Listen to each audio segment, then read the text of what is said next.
Hola, esto es New Books Network en español. Hola, bienvenidos al canal de historia de New Books Network en español. Soy Luca Heberle, presentador de este canal. En esta ocasión hablaremos con el doctor Iñaki Tofiño sobre su nuevo libro, Guinea, el delirio colonial de España. Iñaki Tofiño, bienvenido al show. Hola, gracias por la invitación. ¿No hay de qué? Bueno, Iñaki, antes de que comencemos a tratar el libro, me gustaría que nos cuentes un poco sobre ti. Bueno, me doctoré en el mes de abril, en mayo del 2021, con una tesis que justamente se titulaba así, Guinea, el delirio colonial de España. Y yo siempre he sido un poco rarito en el mundo académico, porque yo estaba en el Departamento de Filología Española de la Universitat Autónoma de Barcelona, pero en el programa de literatura comparada. Entonces, la literatura comparada tiene la ventaja, o al menos a mí siempre me ha parecido que tenía la ventaja de que te permitía hacer un poco lo que te diera la gana, porque justamente el hecho de no ceñirse a una tradición literaria o una lengua permite investigar desde muchos puntos de vista. Entonces, yo hice los cursos de doctorado en los Estados Unidos y los hice también en literatura comparada, en la City University of New York.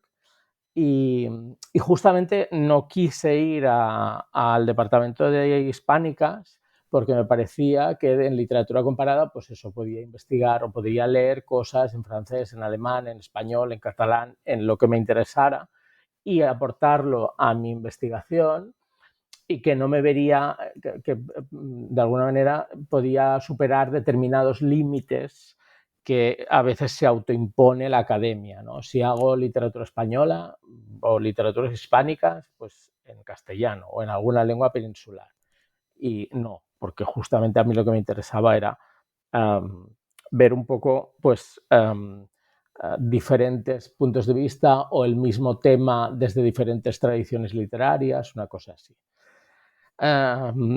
Y bueno, la verdad es que soy rarito por eso, porque siempre me he movido en el ámbito de la literatura comparada, que tampoco es una cosa que se estile excesivamente aquí en España. Y por otro lado, porque mi carrera académica es un poco rara. Yo hice los cursos de doctorado a finales del siglo XX y he leído la tesis 20 años más tarde, y mientras tanto ha pasado la vida, han pasado pues diferentes trabajos. He trabajado sobre todo como docente, he trabajado en institutos de secundaria, en universidades, en colleges en el Reino Unido. Y el problema de una tesis doctoral es tener tiempo no tanto de escribir, sino de pensar.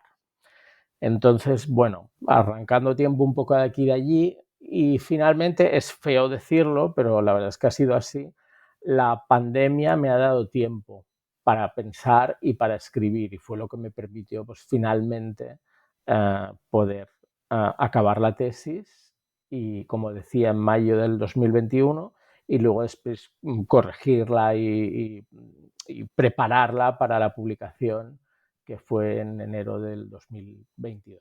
Suena a que fueron años intensos. Entonces, ahora también me gustaría, digamos, que nos explicaras cómo fue el proceso de escribir el libro.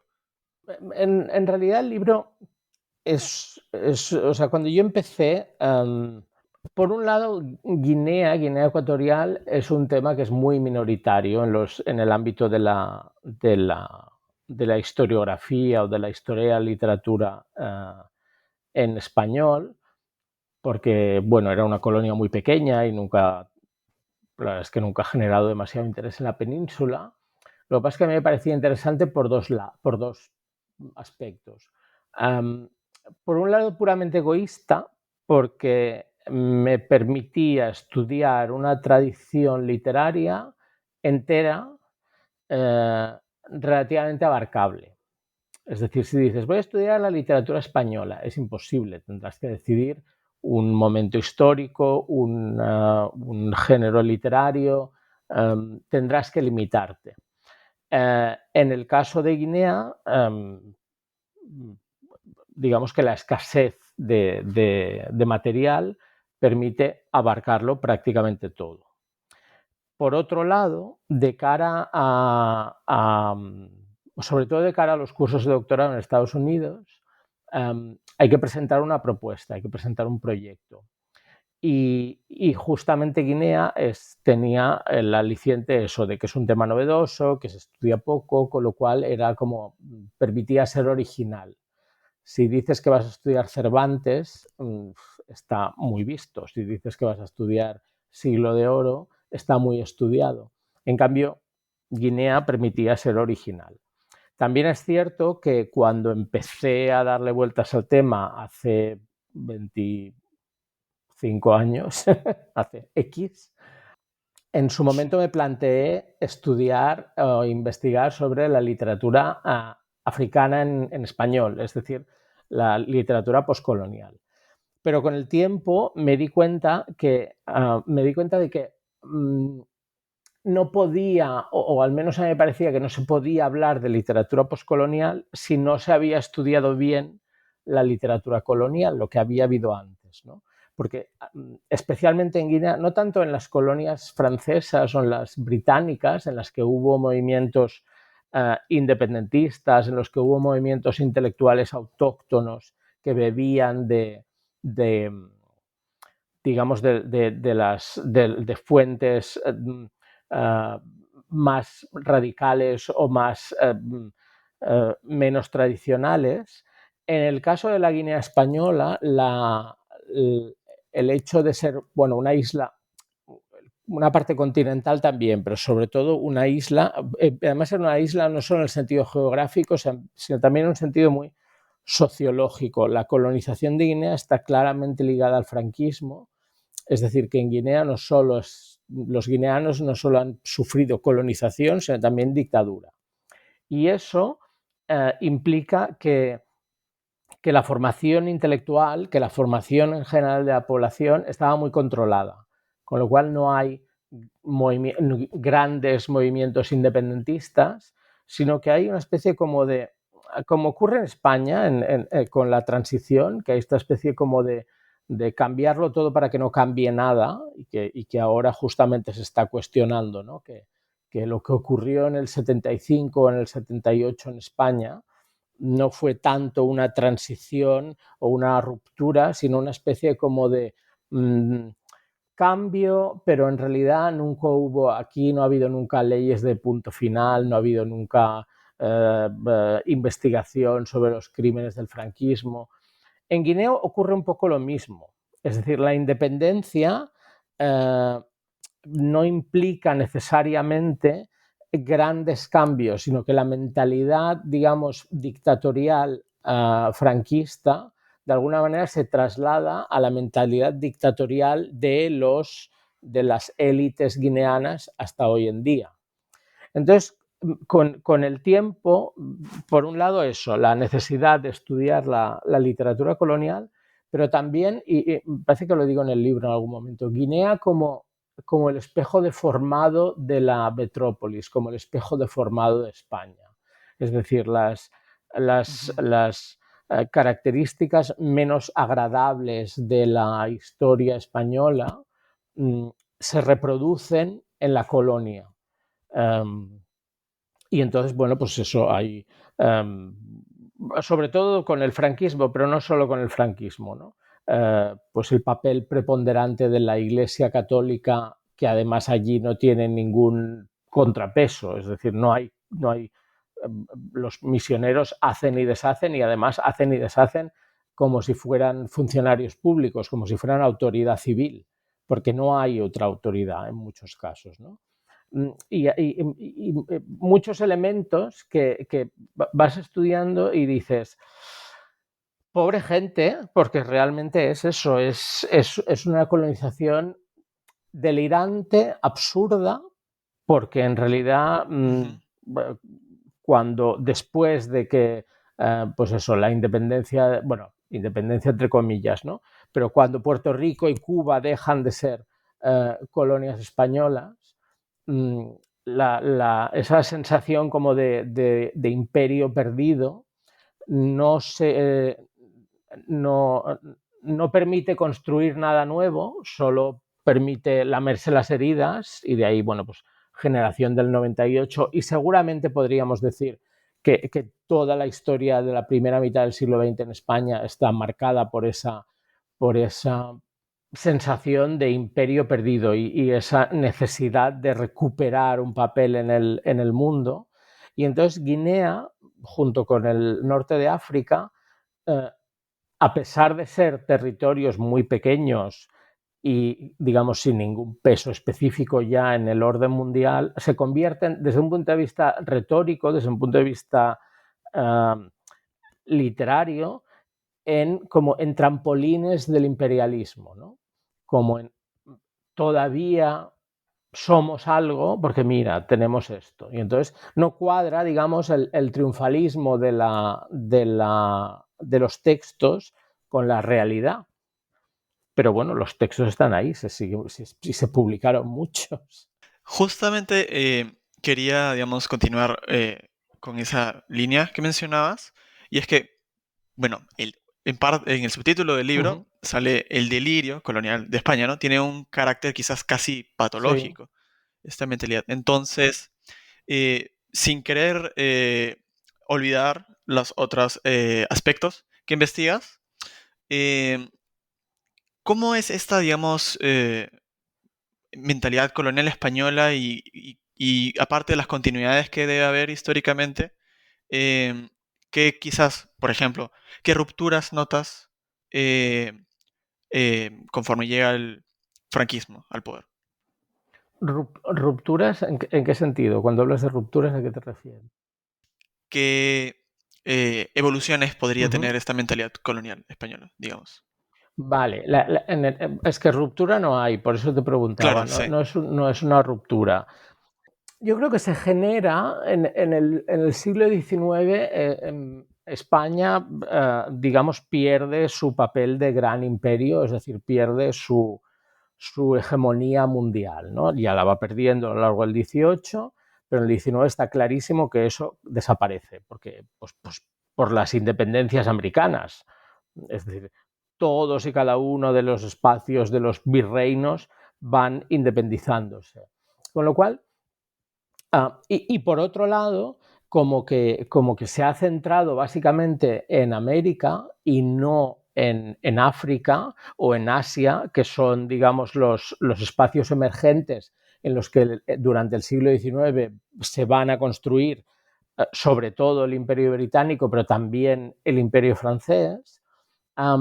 Yo creo que de alguna manera, digamos, hay un desconcierto, ¿no? Porque pues, las colonias americanas se van independizando y no hay una contrapartida, con lo cual el país deja de ser importante en el concierto mundial.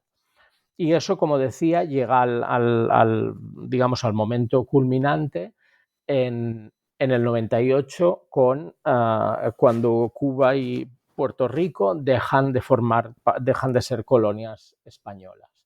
Pero ya había empezado antes ese movimiento que intenta, digamos, apuntarse a la carrera colonial en África. Y de hecho la primera colonización de Guinea formalmente empieza a finales del 18, en 1778.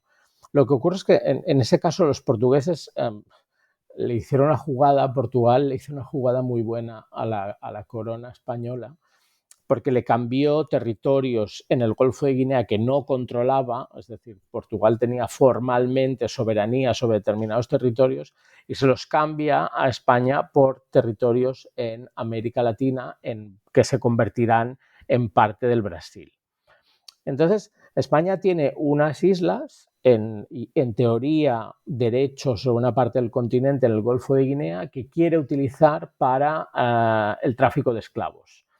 Y ahí hay un triángulo claramente entre la península, las Antillas sobre todo, y el Golfo de Guinea. Lo que pasa es que muy pronto los británicos empiezan a perseguir la trata de esclavos, con lo cual la idea de lucrarse vendiendo a gente que se ha secuestrado en África, vendiéndola en las Antillas, no funciona, porque los ingleses no dejan hacerlo. Con lo cual la colonia queda un poco descolgada, pero sirve, como decía, como trampolín retórico, es decir, permite decir, fuimos gran imperio y podemos volver a serlo porque todavía nos queda este territorio en África. Y ese discurso que se mantiene a lo largo del XIX pasa al siglo XX y en el franquismo, pero ya antes, digamos, en los escritos fascistas o pseudofascistas españoles, que después pasarán al franquismo, hay esa idea de imperio, que es una idea que es muy querida por la ideología fascista. Los italianos lo utilizan, los alemanes lo utilizan y se utiliza durante el franquismo. Lo que pasa es que es un imperio, digamos, completamente ficticio y por eso digo delirante, porque en realidad no corresponde para nada con la realidad. Pero permite generar un discurso triunfalista, sobre todo hasta el final de la Segunda Guerra Mundial, cuando ya Alemania pierde la guerra, entonces España tiene como que recolocarse y ya no puede utilizar según qué argumentos, porque bueno, Alemania ha perdido la guerra y hay que ponerse a bien con los aliados y con los Estados Unidos, con lo cual a partir de ese momento ya el discurso imperial desaparece bastante. Pero sí, hay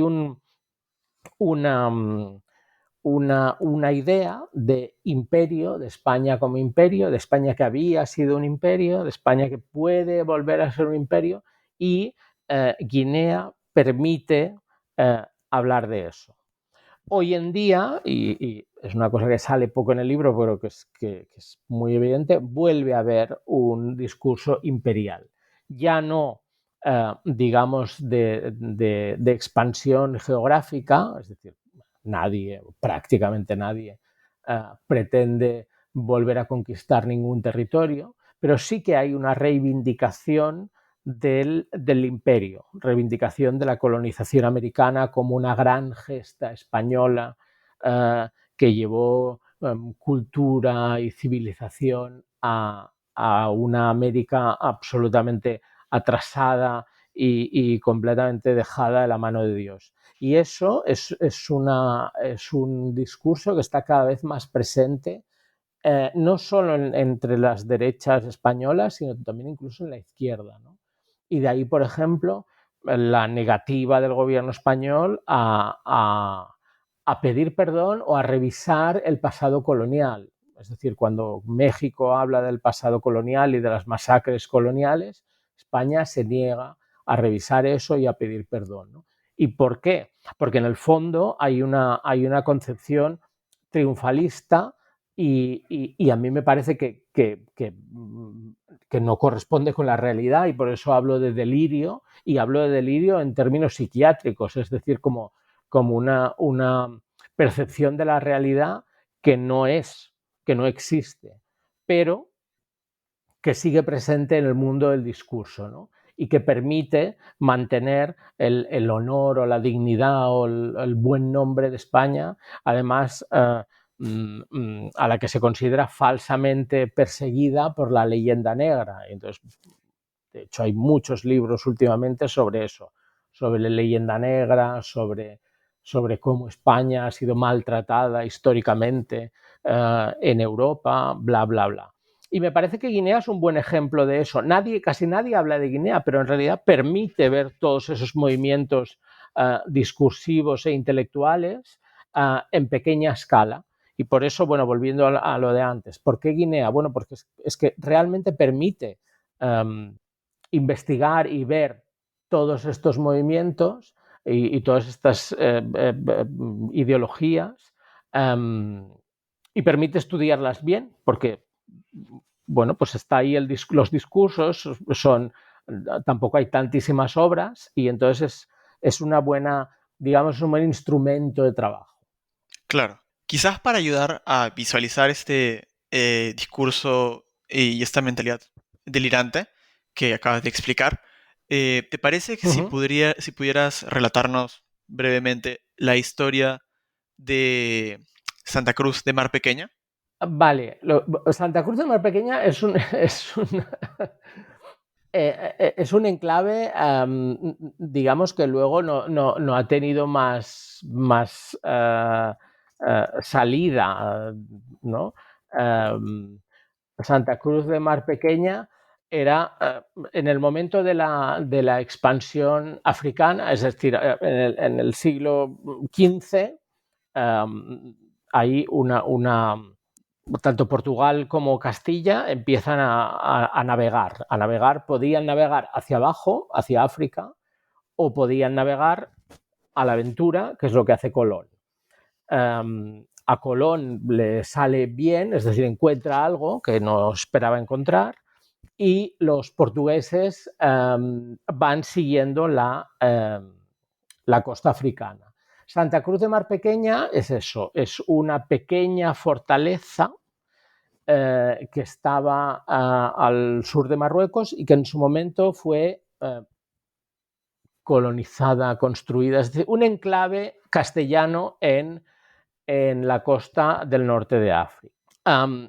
Como todos los esfuerzos, digamos, imperiales o colonizadores de Castilla se van a centrar en América, el tema de África queda bastante olvidado. Es decir, bueno, está Ceuta, está Melilla, algunas, lo que se llaman plazas de soberanía, es decir, algunos espacios, pero el tema africano queda muy olvidado, excepto lo que digamos lo que es justo vecino, porque, bueno, pues delante o sea, justo enfrente hay un trozo del norte de África que interesa controlar.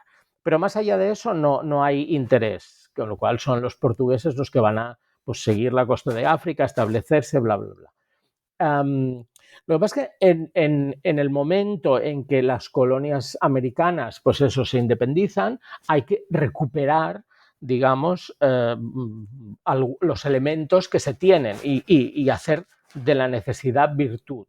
Es decir, no me quedan colonias, lo único que me queda es 4 cosas en el norte de África y las islas del Golfo de Guinea. Santa Cruz de Mar Pequeña, que había estado completamente abandonada, que además no se sabía exactamente dónde estaba, se utiliza esa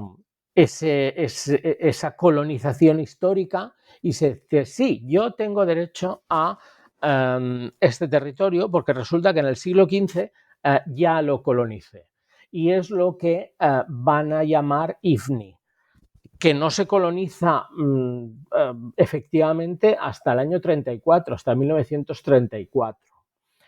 Pero es un buen ejemplo de ese olvido durante siglos, porque en realidad ya los esfuerzos se centran en América, y después, a finales del 19 y principios del 20, la recuperación o intentar salvar los muebles como sea. Y la forma de salvar los muebles es decir, nosotros también teníamos cosas aquí o nosotros también tenemos cosas aquí. Nosotros también también tenemos derecho a un pedazo del pastel africano, que es el reparto ese de África a finales del 19, ¿no? Entonces son los elementos que se utilizan para pedir, digamos, una parte del pastel.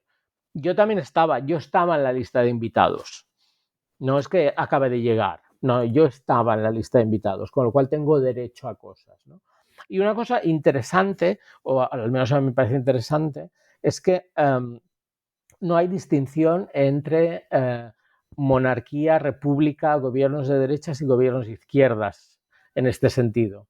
Es decir, Santa Cruz del Mar Pequeña se coloniza, empieza la colonización en el 34 y en el 34 en España hay república, es decir, ya no hay monarquía.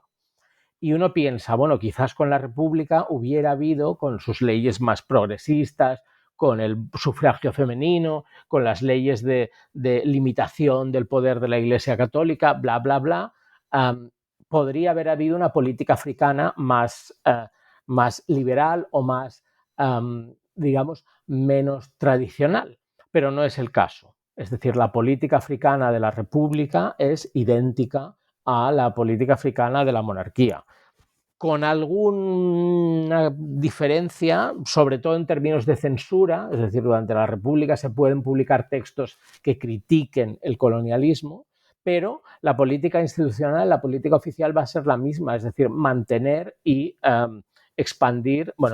mantener la colonización en África. Y sí, expandirla, porque justamente IFNI, la colonia de IFNI, se crea durante la Segunda República. Claro. Creo que, si recuerdo correctamente, a la hora de discutir, digamos, el hecho de que en cierta forma España es quizás el hermano menor de los poderes coloniales que quiere participar en la mesa de los grandes, elaboras Sí. digamos, el término de orientalismo español. Bueno, el término a mí me servía no tanto para hablar del papel de España en el reparto de África, sino para, digamos, aproximarme a las literaturas africanas en español. Y me explico. Los estudios postcoloniales, de los que ahora todos hablamos, porque evidentemente todos hemos leído a Said y a Frantz Fanon y a gente así. En el caso de Said, su orientalismo está muy centrado en los imperios británico y francés y cómo los imperios británico y francés se relacionaron con el Islam. Con lo cual hay un yo, que es la Gran Bretaña o Francia, y un otro, que es el Islam. Y lo que dice Said es justamente que los orientalistas, es decir, la gente que se dedicaba al estudio de Oriente, sin más connotación que esa, es decir, si yo me dedico a estudiar árabe, porque soy arabista, era orientalista. Hoy en día, evidentemente, ya la connotación es diferente, ¿no? Lo que dice Said es que los orientalistas lo que hacen es, digamos, ser como la avanzadilla intelectual de la colonización británica o francesa. Y lo que hacen es mostrar una imagen falsa, esencialista, de el Islam. El Islam, sobre todo en Oriente Medio, bueno, en el Levante, es decir, en lo que hoy sería pues Israel, el Líbano. Claro, la aportación es muy interesante, pero tiene sus limitaciones.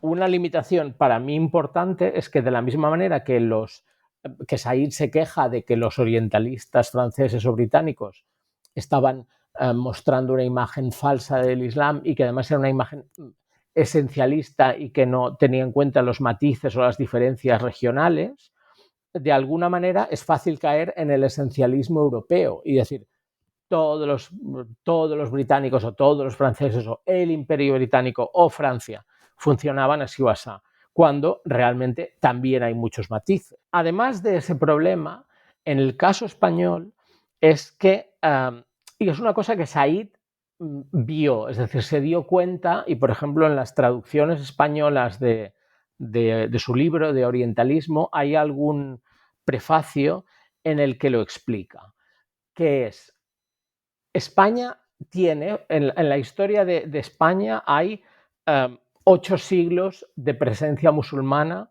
hay 8 siglos de organizaciones políticas musulmanas en la península. Entonces, eso se puede ver, como suele hacer la derecha, como una invasión, es decir, como unos señores que llegan tal y en realidad no dejan de ser como extranjeros en la tierra, o se puede ver como parte de la evolución histórica de lo que llamamos España. Pues tienes un territorio que hoy en día está conformado de una determinada manera, por el que ha pasado mucha gente, entre ellos organizaciones políticas confesionales musulmanas. Durante el siglo XIX, en Europa, sobre todo en Francia, pero no necesariamente, se presenta una imagen de España oriental. Es decir, tú imagínate, vives en París, por ejemplo, y si viajas al sur, si viajas a Granada o a Sevilla, de repente aquello es como Marruecos, porque hay monumentos, hay quizás no tanto formas de vida, pero bueno, monumentos, historias que realmente son muy orientales. Entonces, en los viajeros europeos del 19, España se presenta como un otro oriental. En Europa, formalmente, pero un otro oriental. Y esa doble visión de España como yo europeo, pero también como otro oriental, en algún momento se va a utilizar como argumento a favor de la colonización española en África, que es lo que yo he llamado el orientalismo español. Me presento como yo europeo, pero a la vez me presento como otro oriental. ¿Y por qué? Porque el argumento, ¿cuál es? Yo, España, estoy más capacitado para colonizar, para estar presente en África, porque ya tengo experiencia de esa colonización, de ese intercambio. Es decir, los ingleses o los franceses son unos advenedizos que no pegan en el contexto del norte de África. En cambio, España sí, porque ya tiene una historia de contacto con los pueblos del norte de África, de intercambio con esos pueblos. Evidentemente es un discurso que se utiliza y que funciona, pero solo funciona en el norte de África. En Guinea, que es África subsahariana, es decir, ya no es un territorio musulmán, no funciona. Porque no puedes decir que has tenido contacto histórico o que tienes experiencia de intercambio con gente, con pueblos bantúes, porque no es verdad.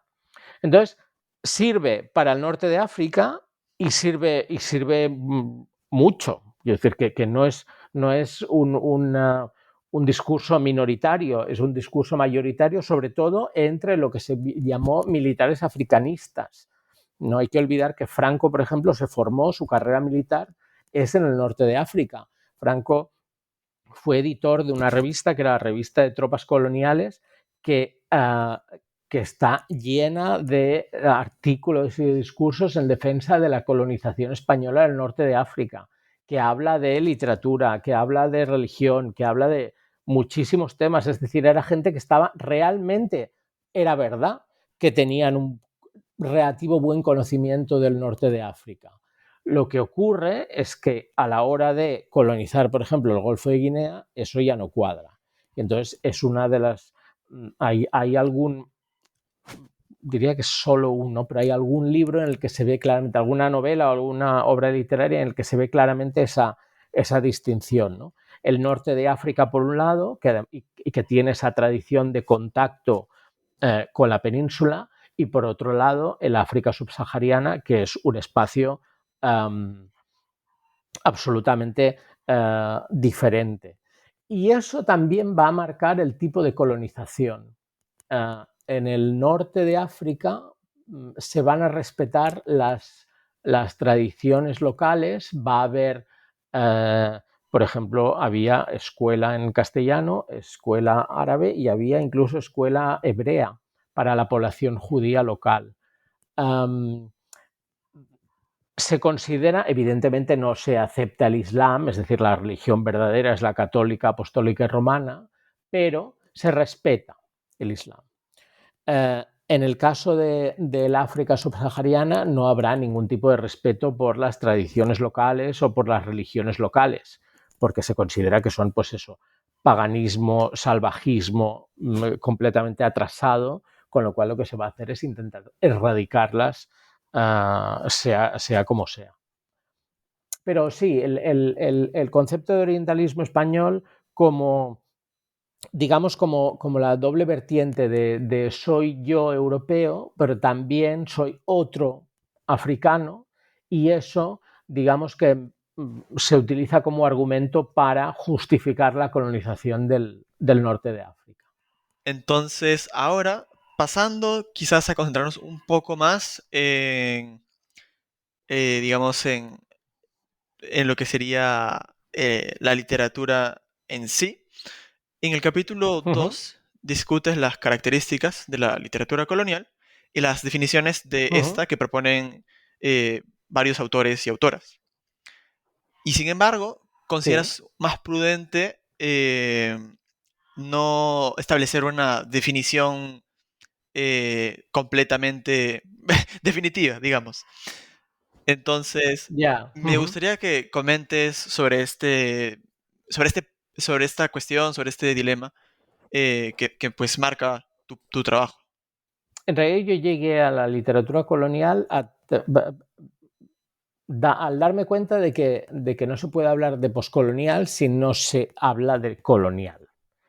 Lo que ocurre es que, sobre todo en los estudios literarios hoy en día, se habla muchísimo de poscolonial y pues, en estudios literarios en inglés, en francés, en italiano, en castellano también. Um, pero, no, pero nadie define lo colonial. Es decir, ¿qué es literatura colonial? Si escribo una novela, si se había escrito una novela sobre Marruecos, ya era por definición colonial. Um, si se escribe después del tiempo de la colonización, ya es literatura poscolonial. Um, digamos, lo que intento en ese capítulo es como ver diferentes características primero ver cómo se ha estudiado, ¿no? Porque sí que hay una pequeña reflexión en el siglo XIX, en la primera mitad del XIX sobre todo, uh, sobre qué es la literatura colonial. Es decir, cuando se habla de las colonias, pues qué características tiene, ¿no? Y al final sí que planteo una serie de características de la literatura colonial española. Lo que ocurre es que lo que no digo del todo, que es justamente lo que estoy investigando ahora, lo que estoy trabajando ahora, es que la literatura colonial no necesariamente está ligada al momento de la colonización. Es decir, se puede escribir, y de hecho se escribe, se está escribiendo literatura colonial hoy en día. Hay muchas o bastantes novelas sobre Guinea o sobre África escritas en castellano desde la península que son claramente literatura colonial. ¿Por qué? Pues porque el papel preponderante siempre lo tienen los personajes blancos, porque África se presenta como un espacio atemporal, ahistórico, es decir, no hay historia, siempre ha sido lo mismo, vive en una especie de salvajismo eterno del que hay que teóricamente rescatarles. Es decir, hay una serie de características que se ven en la literatura no del 18, porque eso es muy literatura de viajes o de exploración, pero del 19 y del 20 escritas durante la colonización, que se siguen reproduciendo hoy en día en España. Entonces, un ejemplo claro es, digo, la novela Palmeras en la nieve. Palmeras en la nieve es una novela de principios del 2000, bueno, no recuerdo, editada por una editorial importante, ha vendido mucho y además tiene película. Y esa es la visión que van a tener de España, de Guinea, muchos españoles. Y, y es una visión muy sesgada, muy colonial. Pero esa es la visión que llega. En cambio, la literatura africana escrita en castellano, es decir, escritores guineanos que escriben en castellano, en español, son mucho más minoritarios y su visión de África, que evidentemente es mucho más matizada y es mucho más real porque escriben de lo que conocen, esa no llega. Entonces, está bien estudiar la literatura colonial, es decir, la literatura escrita durante el momento colonial, para darse cuenta de que hoy en día se siguen reproduciendo determinados esquemas y determinados estereotipos sobre África y que eso no ha cambiado. Es decir, aunque hay literatura postcolonial, es decir, literatura que critica la colonización o que está escrita después de la colonización con una visión crítica, lo que llega más al público, las novelas más vendidas, siguen reproduciendo determinados estereotipos que forman parte de esa literatura, de esa mentalidad colonial. Convenientemente disfrazada, evidentemente no es lo mismo la literatura del 19 que la del 20 que la del 21, pero sí que hay un sustrato ahí que es común a todas y que es pues eso, la primacía del personaje blanco, y digamos presentar una imagen de África que es muy poco real, pero esa es la que se vende, esa es la que sigue llegando a la mayoría de la población. Ujú. Claro, como tú mencionas, así como continúa cierta mentalidad imperial, continúa también pues una literatura colonial imperial. Ya, bueno, esta pregunta quizás sea difícil de Sí, responder. Y es que quiero a que ver. destaques una narración que hayas encontrado en tu investigación y que te gustaría destacar porque es especialmente intrigante o interesante. No, en realidad, mira, yo por ejemplo, hay un profesor de la Universidad de Barcelona, Gustau Nerín, que es como de los que más saben en el mundo mundial sobre Guinea, y siempre se ríe de mí porque me dice que solo leo obras horribles y aburridísimas. Y es verdad, he leído muchas obras horribles y aburridísimas, es decir, literariamente tienen poco interés porque, bueno, son hijas de su tiempo. A mí me interesan, digamos, no tanto por cómo están escritas, sino por lo que cuentan y sobre todo por la imagen que dan de España, ¿no? Pero en la investigación sí que encontré una cosa que me ha sorprendido agradablemente. Y te explico el hilo del que fui tirando.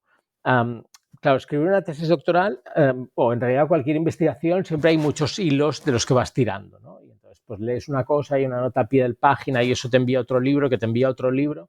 Y en realidad casi hay que ser muy estoico para decir, no, esto es lo mío, me centro en esto, no puedo investigarlo todo porque es que realmente no acabarías nunca. Quiero decir que en algún momento hay que decir, hasta aquí hemos llegado. Pero sí que había un artículo en el boletín de la Real Sociedad Geográfica Española o la Sociedad Geográfica de Madrid, en aquel momento, que luego fue la Sociedad Geográfica Española, que hablaba se llamaba Un viajero polaco en el Golfo de Guinea. Y daba muy poca información, pero daba un apellido. Hablaba un tal Rogozinski, que era un señor que parecía, un señor polaco que parecía que había rondado por el Golfo de Guinea y por Fernando Po, por la isla de Fernando Po, que era la principal isla de la Guinea española. Y entonces eso la verdad es que me intrigaba mucho. Era, bueno, a ver, ¿y este señor a santo de qué un polaco que pinta allí, qué hace? Total que, bueno, pues eso, ahí sí que fui tirando del hilo, investigando y efectivamente descubrí la figura, pues eso, de Rogozinski, que era un señor que en un momento determinado era... él era oficial de la Armada zarista, en aquel momento Polonia no existe, está desmembrada entre Prusia y Rusia, y él era oficial de la Armada del Zar, y en un momento determinado, con un par de amigos, montó una expedición y se fueron al Golfo de Guinea con la intención, no está claro, de si fundar una colonia polaca o de, bueno, establecerse allí.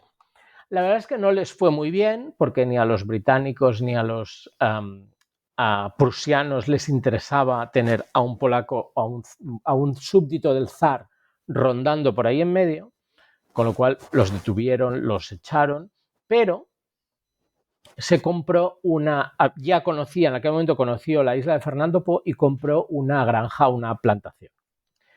Y se casó con una señora que ya era novelista antes de conocerle, que es Elena Rogozinska, que siempre escribió con un sinónimo Ajota, H-A-J-O-T-A. Total que los dos se van a Fernando Po porque él tiene una granja allí Y ella, que era novelista y que además era traductora, hablaba castellano, o al menos entendía el castellano, publica 2 novelas, una justo al volver de Guinea, a finales del 19, y otra en los años 20, si no me equivoco. Y, y son 2 novelas muy, muy, muy interesantes. Es decir, completamente desconocidas, no están traducidas en ningún idioma, solo están en polaco, pero que son maravillosas porque cuentan la vida de la colonia, y además la vida de la colonia vista a través de alguien que no es parte, es decir, ella, como era polaca, pues ni era africana ni era española, lo podía ver con una cierta distancia objetiva, más o menos objetiva, ¿no? Y además, como entendía el castellano, pues incluye alguna palabra o incluye frases, o sea que, y realmente son muy interesantes. A ver, no pasará nada a la historia de los clásicos de la literatura, evidentemente, pero tienen su punto de novela de aventuras y además son fascinantes por lo que tienen de documento de la época. Porque habla, por un lado, de la deportación de cubanos a la isla de Fernando Po, es decir, cuando Cuba todavía era española, muchos de los independentistas, de gente que estaba luchando a favor de la independencia, los envían deportados a Fernando Po. Y ahí un poco como que los abandonan. Es decir, no hay una estructura de presidio ni de nada, es allí te pudras. Y está muy bien porque ella cuenta esa historia, ¿no? Cuenta la historia, pues, de los deportados cubanos, blancos que tenían dinero y consiguen escapar de la isla, negros cubanos que no tenían dinero y se tienen que quedar a vivir allí o mueren porque no tienen, digamos, manera de sobrevivir. Y por otro lado, la segunda novela, que ya es en los años 20, explica, siempre son en primera persona. La primera novela es en primera persona, la segunda no, la segunda ya es un poco más literaria, pero también explica, pues eso, la vida de la isla, las relaciones entre colonizadores y colonizados, explica geografía de la isla, o sea que realmente son muy interesantes, y además estoy muy contento de haberlas descubierto porque nadie jamás había oído hablar de esta señora y de sus novelas sobre Fernando Po, y yo creo que tienen su interés. Literariamente quizás no mucho, pero como documento etnográfico, histórico, pues sí, tienen bastante interés, me parece a mí. Entonces sí valió la pena jalar de ese hilo, por lo menos. Sí, claramente. En este sentido sí. O sea, hay más cosas que me han intrigado y de hecho al final del libro lo digo, hay muchos temas que han quedado en el tintero. Por ejemplo, me sigue intrigando y me sigo preguntando qué caray leía la gente allí. Ah, Es decir, hay muy poca investigación sobre las bibliotecas ajá. coloniales en la Guinea. ¿Qué se leía? Así, por ejemplo, que sí la hay sobre la época colonial en América Latina, y hay listas de libros y se sabe qué libros prohibidos llegaban a América y cuáles no. Y eso te da una idea de cómo se crea, digamos, una sociedad, ¿no? Que leen, que no leen, que se imprime, que se publica, hay bibliotecas, no las hay. Respecto a la Guinea española, había imprenta, pero parece que solo se utilizaba para imprimir periódicos, que además eran periódicos, uno controlado por los misioneros y el otro era un periódico oficial, con lo cual no hay prensa, digamos, libre en ningún momento, pero se sabe muy poco de las bibliotecas en la colonia. Es decir, ¿había biblioteca en el instituto? Parece que sí, pero ¿qué había? No se sabe. ¿Los claretianos tenían bibliotecas? Sí, hay algún estudio que habla de eso. El catálogo, sabe Dios dónde está ese catálogo. O sea que sí que hay temas que me han quedado pendientes, pero la verdad es que no, lo resolví. ¿Quién es el viajero polaco? ya sé quién es el viajero polaco y además lo he podido explicar y además he descubierto que su señora era una señora muy interesante, que escribía muchas cosas y que seguramente era mucho más interesante que él. Es decir, él tiene el atractivo del explorador y él también publica sus exploraciones y las cuenta, pero ella tiene el atractivo del intelectual, es decir, de el viajero, pero que además es capaz de observar lo que ve alrededor y explicarlo, digamos, no de una manera sesgada, sino como yo desde fuera intento explicar a través de la literatura cómo es la vida aquí. Entonces, bueno, la entrevista no estaría completa si no te pregunto, aunque sea un poco, sobre tus metodologías. Y de hecho creo que es una pregunta que vale bastante la pena porque enumeras bastantes métodos que utilizaste, ¿no? Como por ejemplo distant reading y también investigar literaturas orales. Entonces, ¿podrías comentarnos qué metodologías usaste? Quizás cuáles fueron las principales. Mira, antes te hablaba de la libertad que da la literatura comparada. En ese sentido yo he tenido suerte porque he podido hacer siempre un poco lo que he querido. Es decir, tenía una directora de tesis maravillosa, María José Vega, que aunque ha publicado, pues, por ejemplo, un manual de literatura comparada muy importante, o de hecho fue la primera y prácticamente la única que ha publicado un manual sobre estudios postcoloniales en español, pero siempre me dejó hacer un poco lo que quisiera. Con lo cual, no me veía ceñido, nunca me he ceñido a una determinada herramienta. Es decir, estudios postcoloniales, sí, pero le veo este problema, este y este. Estudios decoloniales, procedentes sobre todo de América Latina, de Hispanoamérica. Sí, pero no me sirven para todo. Distant reading. La verdad es que Franco Moretti me parece un teórico que se conoce poco en España y a mí me parece maravilloso, porque digamos que permite ver la novela o ver la literatura de otra manera, desacralizarla bastante y verla como producto, ¿no? Yo creo que uno de mis libros preferidos de teoría literaria es el Atlas de la novela europea, que es fantástico, porque va aplicando, pues utiliza mapas, ¿no? Y entonces, por ejemplo, cuando habla de yo es el Bildungsroman en Francia y cómo si haces un mapa de las diferentes novelas y de las tramas, siempre es de la periferia hacia el centro, hacia París. Entonces eso te demuestra, bueno, pues que hay una voluntad consciente o inconsciente de dar primacía a la capital, ¿no? O yo qué sé, pues eso Said también lo había visto.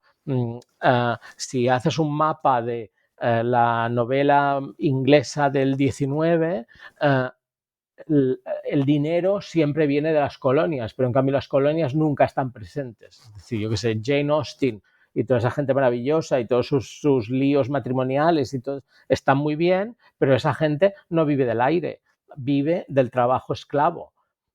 Pero eso no sale en las novelas, porque claro, es feo Claro, decirlo, claro. ¿no? Entonces, Moretti, por ejemplo, me ha permitido eso, fijarme en los títulos, por ejemplo. Él tiene algún artículo fantástico sobre la evolución de los títulos de la novela en el 19 y cómo en el 18 los títulos son larguísimos y muy descriptivos y luego cada vez menos, porque igual seguramente vinculado a bibliotecas ambulantes, que es mucho más práctico tener un título corto para catalogar que tener un título que ocupe 5 líneas. Bueno, no sé, he ido tomando un poco de aquí y de allá donde me interesaba, cuando me interesaba y para lo que me sirviera. Y he intentado no ser demasiado teórico en el sentido de esta cosa posmoderna de generar textos ilegibles, porque parece que así son más sesudos y más interesantes. Que es, en francés, por ejemplo, se hace mucho. Esta cosa como de que si el texto es muy enrevesado, entonces seguro que tiene más significado y no necesariamente tendrá más significado. Quiero decir que se pueden decir las cosas de una forma sencilla, con un respaldo teórico. No me invento lo que me da la gana, sino, bueno, a ver, si esto lo digo por esto y por esto y por esto, pero si se puede explicar bien y que sea inteligible, pues me parece que es. Bueno, de hecho, tu prosa, desde mi opinión al menos, ¿no? Desde mi experiencia revisando el libro, es bastante clara, así que eso es una cosa que te salió como querías, por lo menos, con total seguridad. Gracias. Objetivo conseguido. Pero bueno, la conversación ha sido genial, solo que creo que ya ha tomado bastante de tu tiempo, Iñaki. Entonces, ahora, antes de terminar, me gustaría que nos cuentes en qué proyecto estás trabajando actualmente. Pues mira, el problema de ser un poco outsider en la universidad, pues eso, de que curso de doctorado a finales de los 90, 20 años después, doctor, es que, bueno, y aparte digamos, de las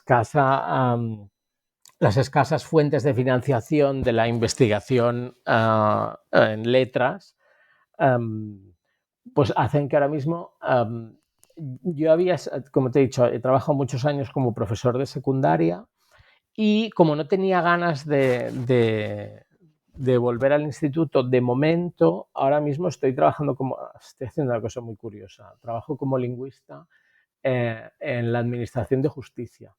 Y entonces lo que hago es, por un lado, formar a jueces y letrados en catalán para que puedan entender, si son de otras provincias, de otras comunidades autónomas, para que puedan entender la documentación.